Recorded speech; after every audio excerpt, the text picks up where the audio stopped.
Hello all, Krishan here from the Al-Azhar Universe, and you're seeing is 24 hours after the 2016 election, and wow, there was a lot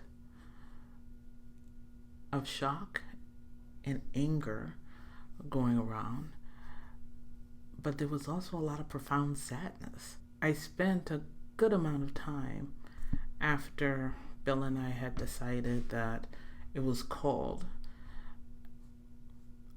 just talking to people who literally didn't want to wake up in the morning.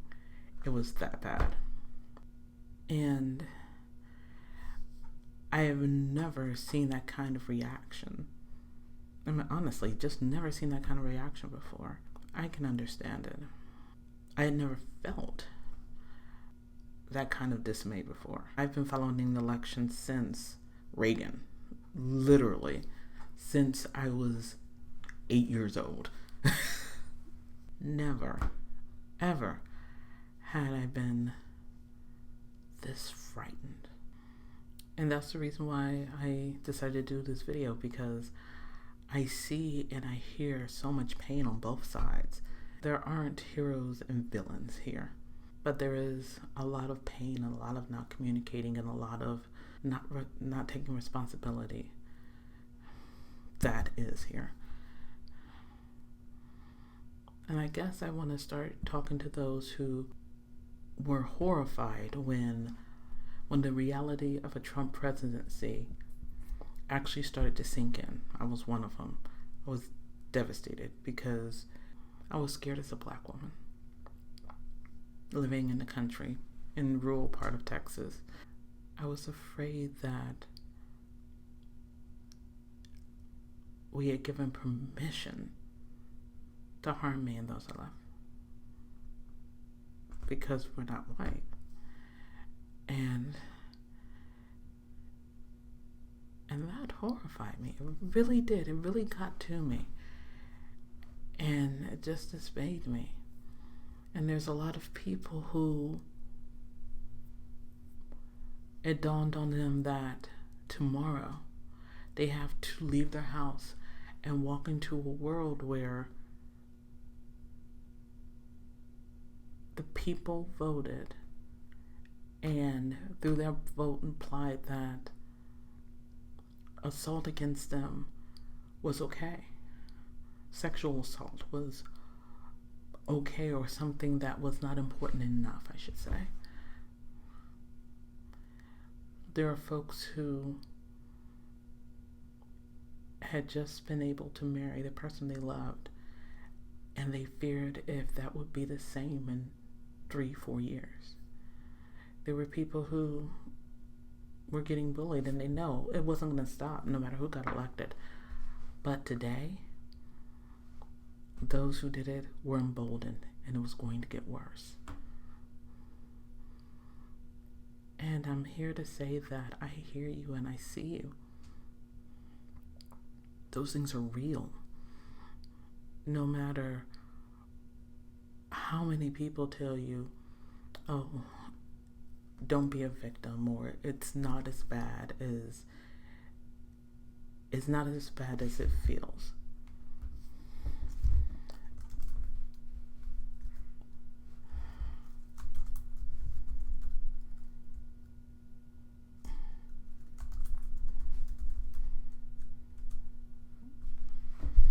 I had to my screen came up. My screensaver came up, and I may have to do that a bit more.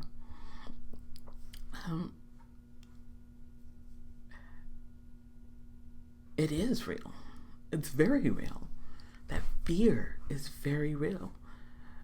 And the dread is very real, because it's the man who made it very clear who he was from the very beginning. Hell, we known this since The Apprentice. And some of us who are old enough to remember, we remember this from the 80s in Doonesbury.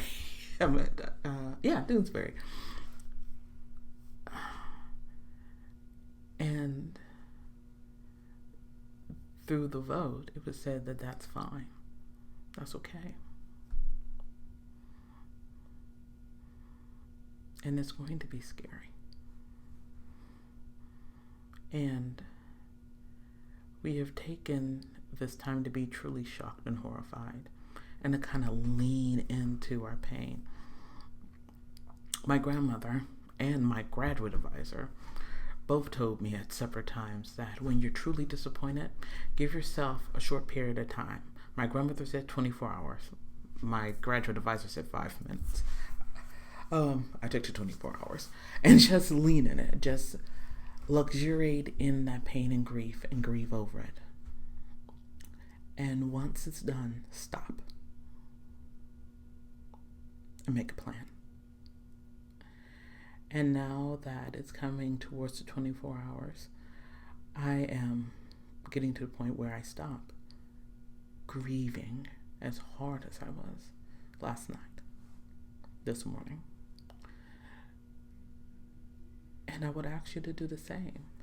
Those of you who are scared, those of you who are hurting, those of you who really don't know what's going to happen.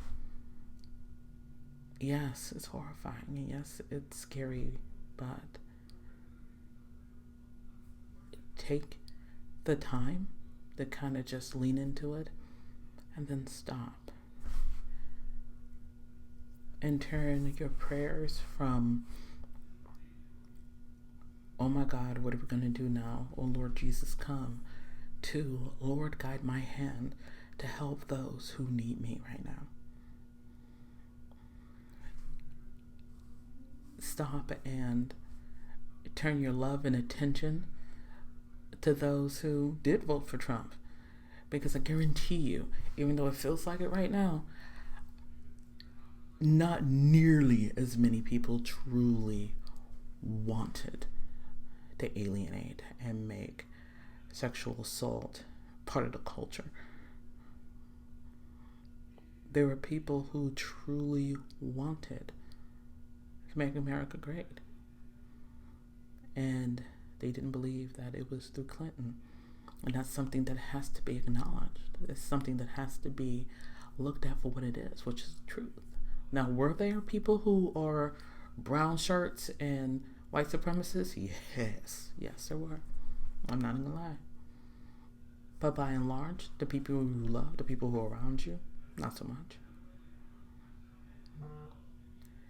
And I would ask you to take that time to reach out to them and let them know that they are still loved by you. They're still cared by you.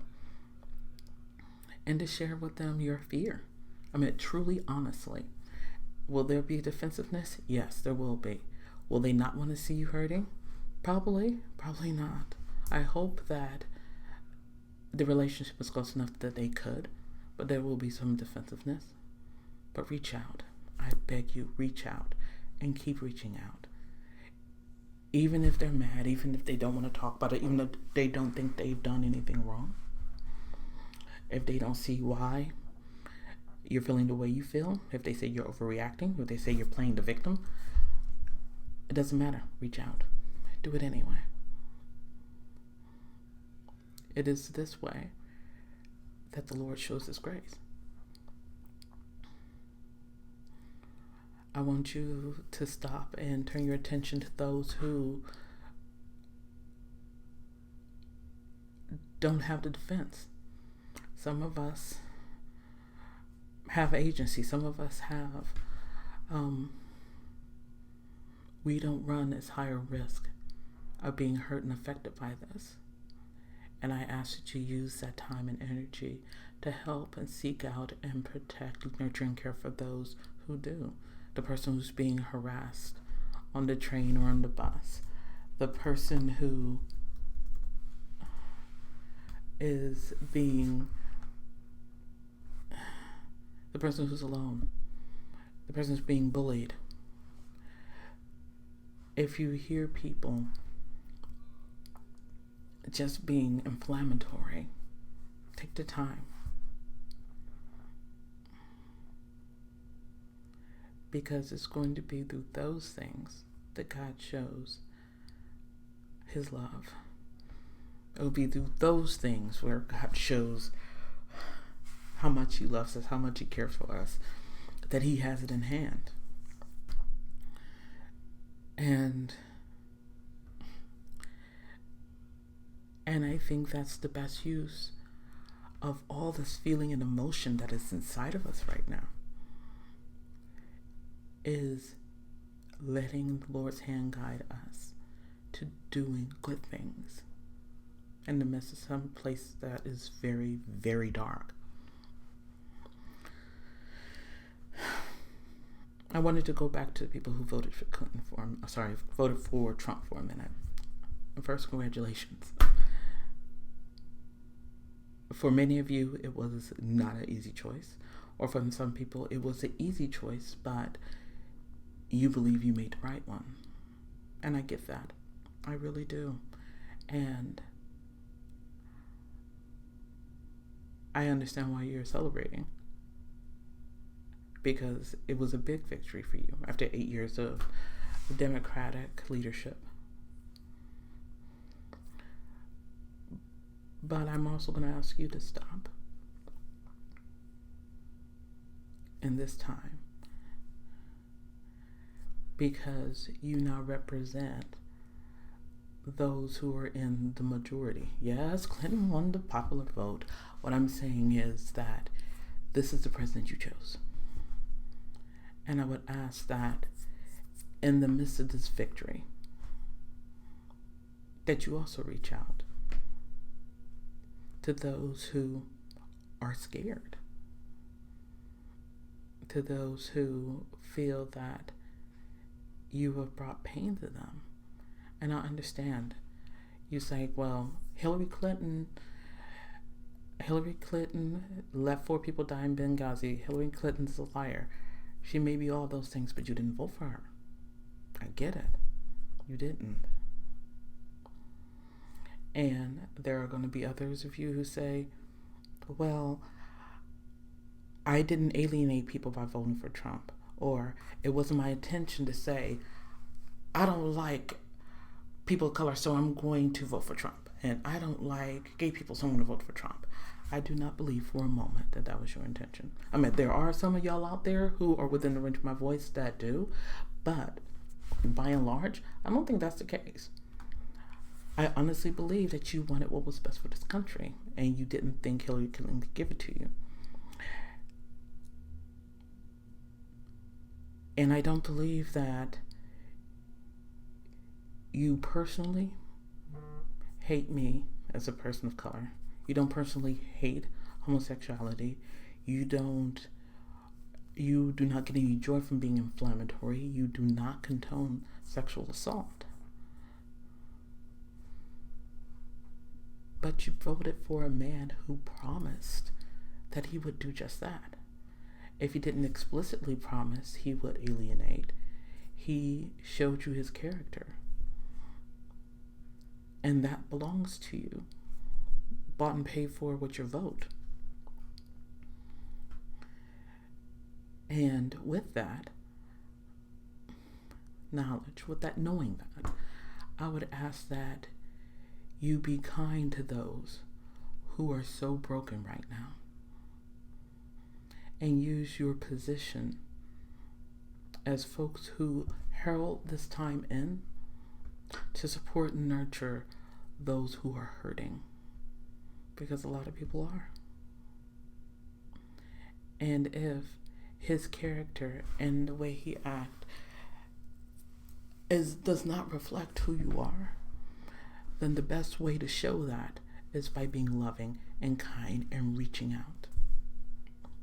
Because in that way, the Lord shows this love. The Lord shows that he is here in the midst of us.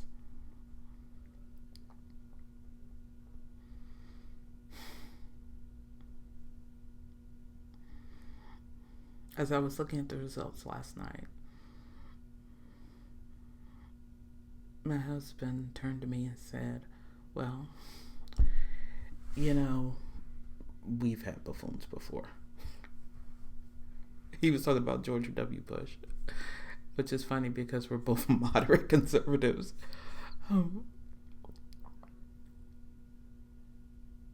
But I don't think this is the end of the world.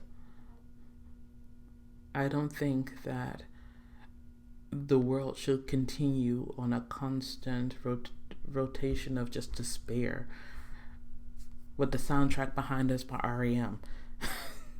I'm serious. If I have to hear Everybody Hurts and It's the End of the World as We Know It again, I might scream. But the world isn't going to end. Not because of this. The Lord is here, and He has us all in His hand. And tomorrow, as it did this morning, the sun will get up, the sun will rise, and you will get up, if the Lord wills it, and you will have your coffee, and you will hydrate, and you will exercise, and you will go to work.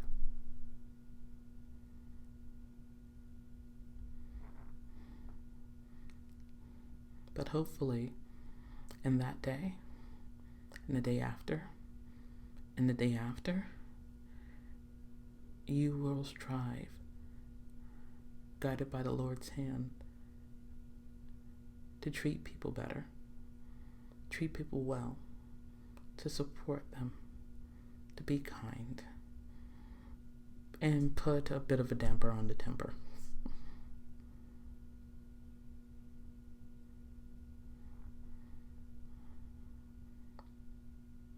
Relying on the Lord and being kind and loving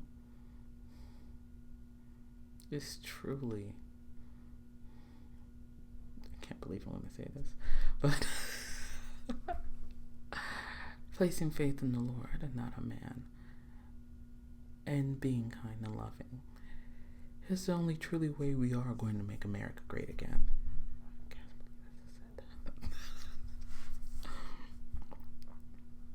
If you need me and you found me here, find me on Facebook, social media, message me, text me.